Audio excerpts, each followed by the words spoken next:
How could abortion rights exist where the right to life doesn't? And so if it's not a legal right, it's a natural right. And if it's a natural right, then it means that little women in the womb have a right to abortion, but not a right to life. Welcome to the la la land. And she looked out her window, Olivia, and she said, how can we expect righteousness to prevail when there's hardly anyone willing to give themselves up individually to a righteous cause?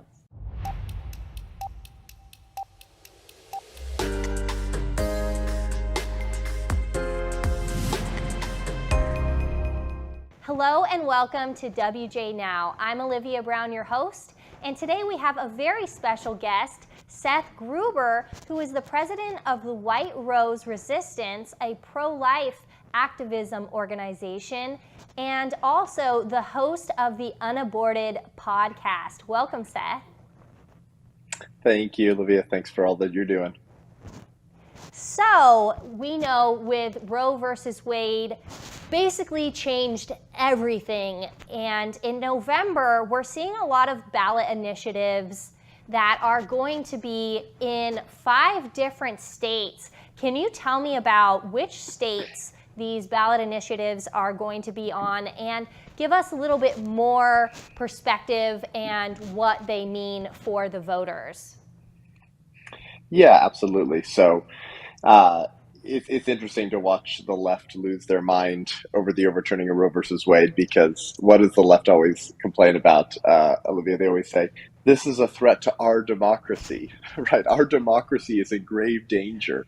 And then when democracy literally reasserts itself, if we want to use it in its historical definition, of the people now have the political right to demand that their legislators craft laws around the abortion issue that reflect their preferences. So now that states can make abortion illegal, or unfortunately, if you're in like Michigan and California, looking to codify abortion through point of birth and write it into the state constitution, regardless, it's the people now that get to handle this issue. And then we're told by the activist media and the abortion industrial complex that this is the greatest threat to freedom and democracy. This was the most repeated ad nauseum phrase after the overturning of Roe versus Wade, was that the overturning of Roe versus Wade was literally the greatest threat to freedom and democracy we've ever seen. So I think the first thing we have to say, and say very clearly, is that when these people say our democracy, they just mean leftism. They just mean their oligarchy. They're not concerned with democracy or a constitutional republic system or a federalist system. They never have been. And so, and of course, because they're pro-abortion, they kill babies through point of birth. Can you think of something more perverted and more focused on the exercise of raw political power? And so I always say, if you don't get the right to life right, you're not going to get any other rights right. So that shouldn't surprise us. But yeah, you have several states now around the country, namely California and Michigan, pushing very hard to codify abortion through point of birth, and several others that will have abortion on the ballot this November, that either it's like trying to ban infanticide, so requiring protections for babies after they're born, because there's never been a federal protection that's actually required that, or some more moderate pieces of legislation. But this is a moment for the pro-life movement and, frankly, the church, in my opinion, to reassert its political influence, to say enough of the baby killing, and we're going to put a stop to this in our communities. In Kentucky, one of the states where there is a new ballot initiative, 3 Jewish women are now coming forward saying that it will violate their religious rights and that it is bigotry to their faith that they cannot have an abortion. Kentucky has a extremely tight abortion limit. It actually is at fertilization is the abortion ban. And so now they are saying, you are bigots if I cannot get an abortion. Do they really have any legal way that they can do this? Right. So I'll do you one more there. So last year or earlier this year, the Texas Satanic Temple filed a lawsuit against governor of Texas, his name just slipped my mind, and for their pro-life legislation, and literally Wow. argued just to prove my point, right, about how religious these people are. Let's let them speak for themselves to prove my point. They argued in their lawsuit, Olivia, that abortion is one of their sacraments. It's like, hey, when someone tells you who they are, believe them, okay? And so they said, therefore, that pro-life legislation violated their religious right as the Satanic Temple, right? Peter Kreeft, the Catholic philosopher, put it beautifully when he said, abortion is the demonic parody of the Eucharist. That's why it uses the same holy words. This is my body, but with the opposite blasphemous meaning. So it's not ironic as people of faith to learn that the words of our Savior at the Last Supper, this is my body, I break it for you, take and eat in remembrance of me, is the same phrase that has become the central rallying cry of the pro-abortion secular moral movement for decades. This is my body, my choice. In other words, I'm my own God. You can't just call anything you want a right and expect the state to protect it. There are some things that some religions might consider a right, but if it violates natural law principles and the foundational principles that made this country great, then you don't get that quote unquote right. Notice how the left labels any debauched moral vision and goal that they have, Olivia, as a right. And so where does this right to abortion come from? I think that's really the question I would ask in regards to your question, right? Oh, well, the Jews are saying that they need abortion. That's a religious right. The Satanists are saying they need abortion, that that's a religious right. Where does the right to abortion come from? And this is an interesting question, and I'll finish your question with this answer. This is a very interesting question to ask people who say they're pro-choice, because it causes cognitive dissonance. Something that most pro-aborts don't ever actually entertain or allow themselves to entertain, which is to have their ideas be challenged. So where does the right to abortion come from, Olivia? Is it a legal right? Because if it's a legal right, a right that exists only insofar as the government grants that right, like the right to drive, right, or something like that, then the abortion advocate cannot really complain if the state does not permit her own abortion, because the same government that can grant rights can also take them away. Okay, so then they say, maybe it's not a legal right. They say it's a woman's right. What are they saying? They're saying it's a human right. When you use the language of human rights, you're using the language of natural rights. Okay, so if it's not a legal right, is it a natural right? A right that exists and a right that springs from our human nature as human beings? Because if it's a natural right, then it's a right that abortion advocate had the moment she began to exist, the moment she became a human being, the moment of conception.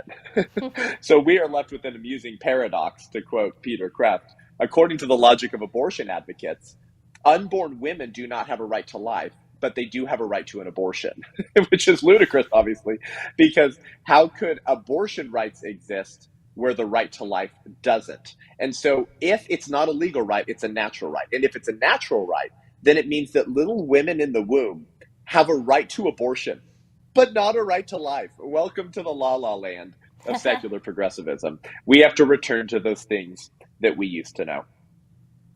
You put out recently a YouTube short which was really making the waves because of the connection between abortion and Nazism. We're going to watch this video, and then I really want to hear where you came up with the idea to put this information out, because so many people don't know about it. RU 486, that's the abortion bills taken through 10 weeks. You want to know what RU stands for? Roussel Ucloff. That's what the RU stands for, okay? Roussel Ucloff, majority shareholder, is named Hoechst AG, okay? Hoechst AG emerged from the breakup of the German chemical company known as IG Farben. IG Farben is infamous for creating a gas known as Zyklon B, the cyanide gas used to poison Jews in German concentration camps. So Hoechst AG simply shifted from creating poison to kill Jews to creating poison to kill babies. There's a 45-second vignette, and I can dive into Sanger later if you'd like, regarding some of the eugenic legacy of the abortion industry. That is absolutely chilling. What is this deeper connection between Nazism, eugenics, and the abortion movement? Yeah, we could be here for an hour, Olivia. My good friend Charlie Kirk and Turning Point USA Faith are currently sponsoring and promoting my nationwide church tour, the White Rose Resistance National Life Tour. We're finishing up our 9th church in November at Calvary Chapel, Chino Hills in Southern California, and we'll probably do another tour in the new year. And what I'm doing on that tour is I am explaining the links between the eugenics movement, the population bomb, right, or the population council. There's too many people on Earth, right? Bernie Sanders, Kamala Harris, the Obamas, all of them are obsessed with this idea that there's just too many people. The Nazis, the KKK, Margaret Sanger, all of these people have all been on the same team. It's something very important for the pro-life movement and the church to understand. These are not different movements, okay? These were not different political visions. All of these people were on the same team. Deal you just played of me, that's just one window into that, right? That Hooks AG, that emerged from the breakup of the German chemical company known as IG Farben, who then later rolled out their company Roussel Uclof, the same company that created the gas to kill Jews, created the poison to kill babies through the abortion pill. That's just one of many links. Here's one. Margaret Sanger, the founder of Planned Parenthood, when it was still called the American Birth Control League, had a man on her board of directors, Olivia, and his name was Lothrop Stoddard. Lothrop Stoddard was a high official of the Massachusetts Ku Klux Klan. Okay, Lothrop Stoddard wrote a book called The Rising Tide of Color Against White World Supremacy. Lothrop Stoddard wrote another book called The Rise of the Underman. Oh, who's that? Who's the underman? Well, he's usually referring to black people and Jews. Well, then Adolf Hitler's chief racial theorist, Alfred Rosenberg, appropriated the German term Untermensch from the English version of Lothrop Stoddard's book, The Rise of the Underman. Untermensch meaning underman in German, or subhuman to refer to the Jews, and the title of Heinrich Himmler's famous Nazi propaganda book, Untermensch. The Nazis, Olivia, got the term Untermensch from the English version of Margaret Sanger's board member's book. Here's one other. Ernst Rudin wrote regularly in Margaret Sanger's Birth Control Review, her publication, where she would write and invite guest writers to share their ideas, usually on eugenics, okay, and the idea that there were too many people on Earth. And Ernst Rudin would write regularly for Margaret Sanger. Ernst Rudin, at the time of writing for Margaret Sanger, the founder of Planned Parenthood, was none other than Adolf Hitler's director of genetic sterilization, and was one of the architects of sort of the pre-Holocaust race purification programs. Those are just a few more windows into this. You had Hitler, after he got out of jail from his failed coup attempt in Munich, writing fan mail to Madison Grant and Leon Whitney, two of the leaders of the American Eugenics Society, who shared office spaces with Margaret Sanger's American Birth Control League and were very good friends and allies. So when you hear people like Tucker Carlson and Charlie Kirk say, hey, the abortion Planned Parenthood thing, it's kind of a racist, Nazi, Adolf Hitler-like thing. That's not just a Republican talking point used to rile up the base. That is a little bit as to why people say things like that.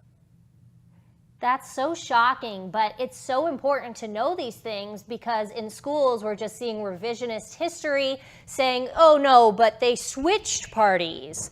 The Democrats and the Republicans, no, they've completely changed. No, they have been the same. And that's just atrocious to know that she shared the same business office with them. And you mentioned the White Rose Resistance. Can you tell us a little bit more about that organization? You said that you are visiting churches. Where can people find your content beyond joining that tour? Yeah, well, my podcast is Unaborted with Seth Gruber because we're all unaborted. And as to quote Reagan, I've noticed everyone who's for abortion has already been born, right? So that's the irony there. We are at about 250 episodes. The podcast is just over 3 years old. Just had Eric Metaxas on, had Sean Foyt. We'll be releasing my Freedom Night in America with Charlie Kirk from last week. We just got back from Maine. And then I'm headed off to Denver tomorrow for October 13th for a Turning Point USA Faith event. So people can connect with the podcast, or they can go to thewhiterose.life, thewhiterose.life, not .com, .life, to check out our organization or thewhiterose.life/events to see our national tour.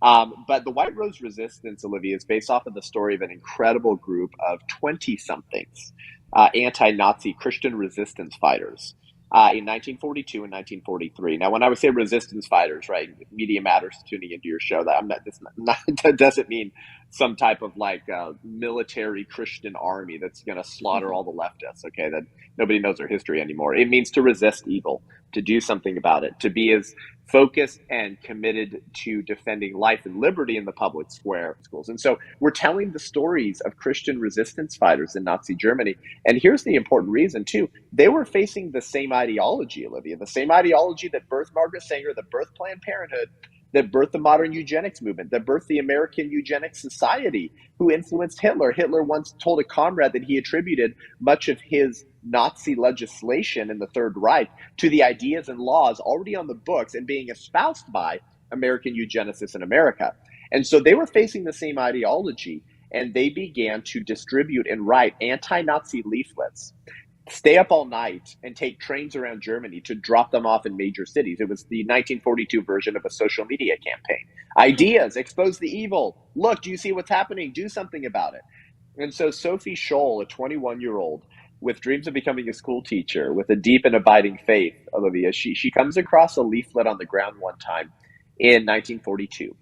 She picks it up, she begins to read it, and it's explicitly condemning the crimes of the Nazis and asking the good people to wake up. She understood what Reagan once said, that evil is powerless when the good are unafraid. And so she begins to read this leaflet, and it's not complaining and whining. The Nazis are really mean, and they're doing bad things. Like, unfortunately, a lot of conservative pundits today love to, whine and moan about the left ruining the country. But what are we doing about it? Right. And so she demands to join the White Rose Resistance. Come to find out, it had been co-founded and was being run by none other than her older brother, Hans Scholl. So to give an expedited version of the story, Olivia, for the sake of time, she demands to join the White Rose Resistance, becomes the youngest and only female of the White Rose Resistance in the Munich chapter. Their bravery, of course, spawned other chapters across Germany. For the rest of 1942, they stay up all night, write, print, and distribute these leaflets, and it drove the Nazis insane, right? You understand, 1942, any political dissidents are murdered by the state. And they were very clear that they were Christians, and they were asking the good people to wake up. They said things like, if you know, why do you not act?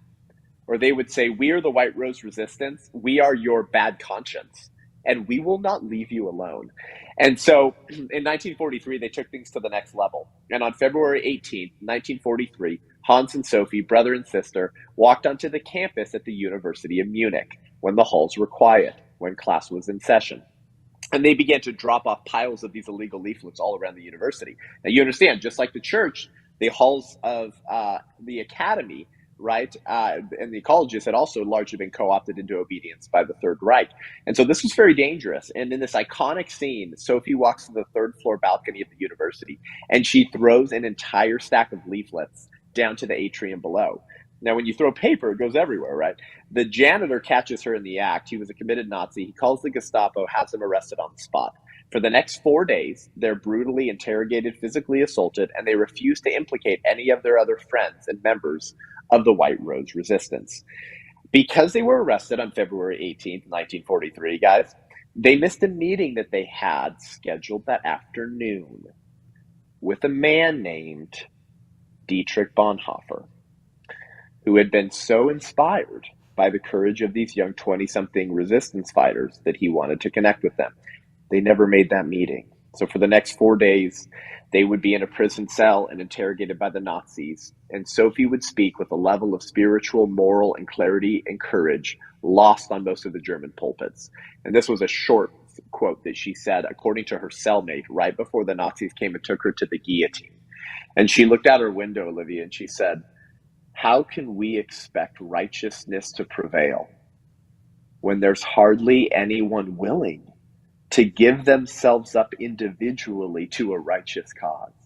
Such a fine sunny day, and I have to go now. But what does my death matter if through us thousands of people are awakened and stirred to action. They believe that their sacrifice, Olivia, would plant the seeds of resistance in the hearts of millions of good Germans who knew better to do something to rise up and bring a grinding halt to the Nazi regime. If you guys want to join the White Rose Resistance, go to thewhiterose.life, check out our Instagram or my podcast as well, and welcome to the resistance. It's time to take back the country and take back life and liberty before it's too late. That is absolutely true. Thank you so much, Seth, for joining us today. Thank you for your time. And I just wanted to say, exactly in the same lines of this is why the Western Journal speaks truth and has podcasts like this and has newsletters like this. We want to have conservative and Christian voices on, just like Seth, and make sure that we are fighting the good fight. Thank you so much for joining us today. This is WJ Now and Olivia Brown.